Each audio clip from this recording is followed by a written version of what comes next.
1 سے زائد بار ایسی بچیاں ملنے کا اعلان کیا، لیکن ذبح کرنے کی مطلوبہ عمر تک پہنچنے پر وہ شرائط پر پورا نہ اترنے کے باعث نااہل قرار پائیں۔ انہوں نے واضح کیا کہ تورات کی رائج شرائط کے مطابق بچیا کا مکمل سرخ ہونا، کسی بھی نقص یا زخم سے پاک ہونا، اس کا زرعی یا پیداواری کاموں میں استعمال نہ ہونا اور اس کا پیدا نہ ہونا یا دودھ نہ دینا ضروری ہے۔ یہ ایسی شرائط ہیں جن کی وجہ سے ان تمام معیارات پر پورا اترنے والی بچیا کا ملنا انتہائی مشکل ہے۔ قدس کے محقق نے انکشاف کیا ہے کہ پروجیکٹ کے منتظمین کے سامنے موجودہ مشکل یہ ہے کہ جس کسان کے پاس یہ بچیا پیدا ہوئی اس نے شناخت کے لیے اس کے کان میں سوراخ کر دیا تھا، جو مطلوبہ خصوصیات کے مطابق نہ ہونے کا باعث بن سکتا ہے۔ ہیکل انسٹیٹیوٹ کی جانب سے جاری کردہ معلومات کے مطابق کان میں لگائی گئی شناخت کو چند دن بعد ہٹا دیا گیا تھا، جبکہ انسٹیٹیوٹ سے وابستہ ماہرین کان کے بھرنے کے عمل کی نگرانی کر رہے ہیں تاکہ اس بات کو یقینی بنایا جا سکے کہ کوئی ایسا نشان نہ رہ جائے جو مستقبل میں اس کی اہلیت پر اثر انداز ہو۔ اب حیث نے اشارہ کیا کہ انسٹیٹیوٹ نے بچیا کا نام تمیمہ رکھا ہے اور اس کی حالت کی نگرانی کے لیے خصوصی تعلیمی اجلاس کا اہتمام کیا ہے۔ اقدام ظاہر کرتا ہے کہ ہیکل کی تنظیمیں اس منصوبے پر کتنا زیادہ انحصار کر رہی ہیں، کیونکہ یہ مسجد اقصی سے متعلق نئے مذہبی حقائق مسلط کرنے اور نام نہاد ہیکل کی تعمیر کے منصوبوں کی ان کی مسلسل کوششوں کا حصہ ہے۔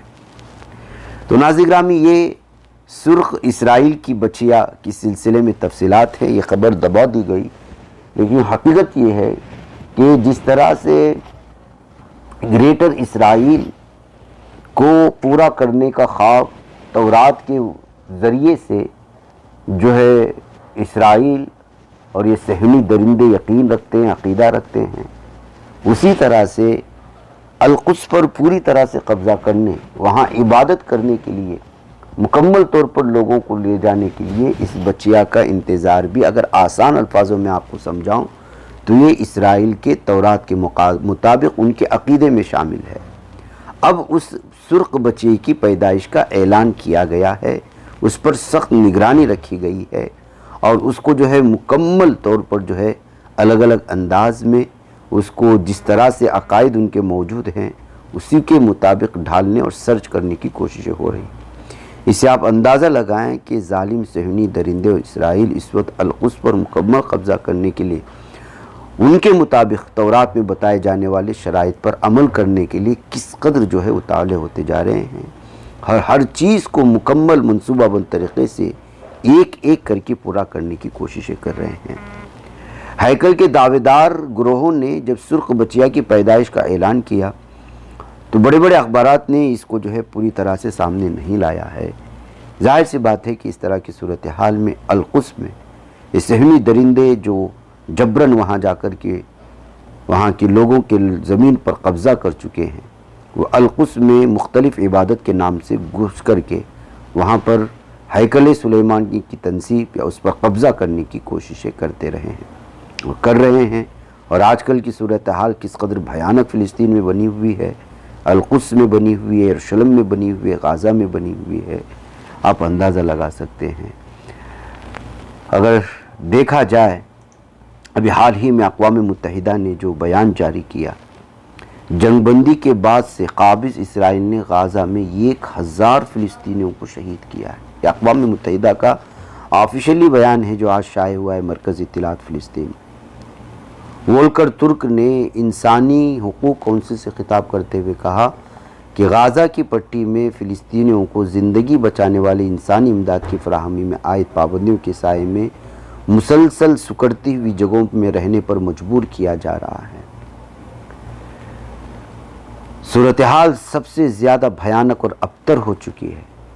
2025 میں جنگ بندی کے اعلان کے بعد سے اب تک تقریباً ظالم صہیونی درندوں نے 1000 فلسطینیوں کو شہید کر دیا ہے۔ انہوں نے وضاحت کی ہے کہ سن 2026 سے آغاز سے اب تک مغربی کنارے میں 57 فلسطینی شہید ہوئے، تقریباً 1300 دیگر زخمی ہوئے۔ زخمیوں کی اکثریت یہودی آبادکاروں کے حملوں کے نتیجے میں ہوئی۔ جبکہ اسی دوران سینکڑوں فلسطینیوں کو گرفتار کیا گیا اور فلسطینی زمینوں پر قبضے کے تئیں احکامات جاری کیے گئے۔ یہ ناظرین گرامی ایک بھیانک صورتحال ہے فلسطین کی۔ سرخ بچیا کی تفصیل کی خبر آئی تو سوچا کہ آپ لوگوں کے سامنے رکھا جائے۔ ادھر ناظرین گرامی خبر یہ آ رہی ہے کہ امریکہ کا B-52 بمبار طیارہ پرواز کے فوری بعد کریش ہو چکا ہے، جس بمبار طیارے کے بارے میں بڑے بڑے دعوے کیے جاتے تھے کہ سب سے طاقتور وغیرہ ہے۔ یہ امریکہ کی جنوبی کیلیفورنیا کے موجاوے ریگستان میں واقع فضائیہ کے ایک اڈے پر B-52 بمبار T-2 فورٹریس بمبار طیارہ پرواز کرنے کی کچھ ہی دیر بعد حادثے کا شکار ہوا۔ افسران نے اس حادثے سے متعلق تفصیلات بتاتے ہوئے کہا کہ طیارے نے ایئر بیس سے پرواز کی تھی، لیکن ٹیک آف کے فوری بعد وہ حادثے کا شکار ہوا۔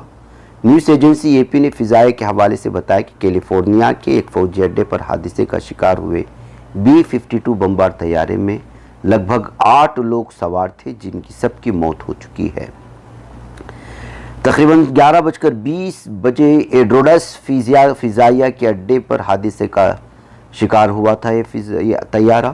اس کے بعد ایمرجنسی راحت ریسکیو ٹیم موقع پر پہنچی۔ لاس اینجلس کے شمال میں واقع ایڈروڈس ایئر فورس بیس نے سوشل میڈیا پہ کہا کہ ابتدائی اشارے بتاتے ہیں کہ اس حادثے میں زندہ بچنا ممکن نہیں تھا۔ افسران کے مطابق حادثے کی وجوہات کا پتہ لگانے کے لیے تحقیقات کی جا رہی ہے۔ ناظرین ادھر اسرائیل کو امریکہ سے ایک اور بڑا جھٹکا لگا ہے۔ سب سے پہلے خبر آ رہی تھی کہ جو معاہدہ ایران کے ساتھ ہوا ہے اس میں اسرائیل کو کہیں بھی امریکہ نے شامل نہیں کیا، اور ادھر اسرائیل کے قومی سلامتی کے وزیر بن گوئر کو بھی اب امریکہ نے ویزا نہیں دیا ہے۔ بن گوئر کے خاندانی تقریب میں شامل ہونے کے لیے امریکہ کے شہر میامی جانا چاہتے تھے۔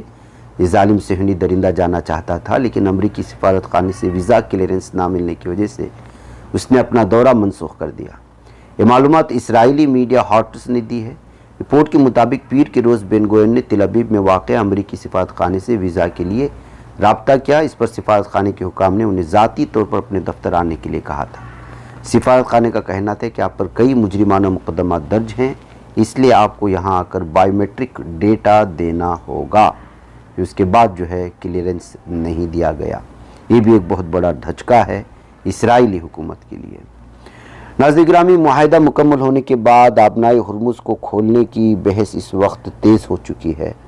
امریکہ اور ایران کے مطابق معاہدے پر دستخط ہونے کے بعد اس کا عمل شروع ہونا ہے، اور کل اس پر دستخط ہونے کی بات کہی گئی تھی جمعہ کے روز۔ ماہرین کا ماننا ہے کہ آبنائے ہرمز کو مکمل طور سے کھولنے میں کم از کم 30 دن لگ سکتے ہیں۔ اس کی اہم وجہ ہرمز کے سمندری علاقے میں بچھائی گئی مائنز بارودی سرنگیں ہیں۔ بتایا جا رہا ہے کہ جنگ کے دوران ایران نے امریکی بحری سرگرمیوں کو روکنے کے لیے پانی کے اندر بڑی تعداد میں مائنز بچھائی تھی۔ اب انہیں ہٹانا ایران کے لیے بھی آسان نہیں ہوگا۔ 34 کلومیٹر چوڑا آبنائے ہرمز خلیج فارس کا داخلی دروازہ مانا جاتا ہے۔ اسی راستے سے خلیج کے ممالک دنیا بھر میں تیل اور گیس کی سپلائی کرتے ہیں۔ عالمی سطح پر تیل اور گیس کی کل سپلائی کا تقریباً 20% اسی بحری راستے سے ہو کر گزرتا ہے۔ ایکسیوس نے امریکی انٹیلیجنس حکام کے حوالے سے ایک رپورٹ شائع کی تھی۔ اس میں کہا گیا تھا کہ آبنائے ہرمز کے نیچے 100 سے زائد مائنز بچی ہیں۔ ایک مائنز جو کہ ماہم 3 میں ہے 340 کلوگرام بارود ہوتا ہے، یعنی 34,000 کلوگرام بارود ہرمز میں پانی کے نیچے ایران نے بچھا رکھا ہے۔ اس کا مطلب یہ ہوا کہ 1 میٹر پر 1 کلوگرام بارود سیٹ کیا گیا ہے، حالانکہ ایران نے آفیشیل طور پر اس حوالے سے کچھ بھی نہیں کہا ہے۔ ناظرین گرامی مجھے یہاں پر اجازت دیں، انشاءاللہ پھر ملاقات ہوگی۔ السلام علیکم ورحمۃ اللہ وبرکاتہ۔